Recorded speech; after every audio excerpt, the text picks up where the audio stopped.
we find the most interesting conclusion from these interviews.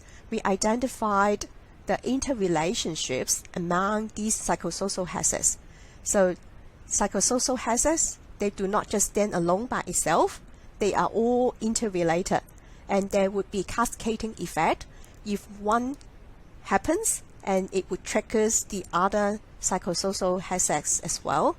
I think that's something, it emerged by itself. We didn't mean to find this, but it came out from the interviews, and that also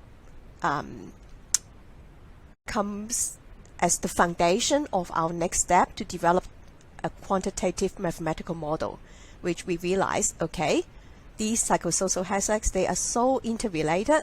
They some of them are actually related in a two-way direction. One would lead to the other would lead to the first one as well. So that really affect our choice. What's the next for our research?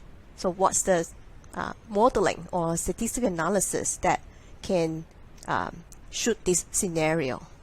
Yeah.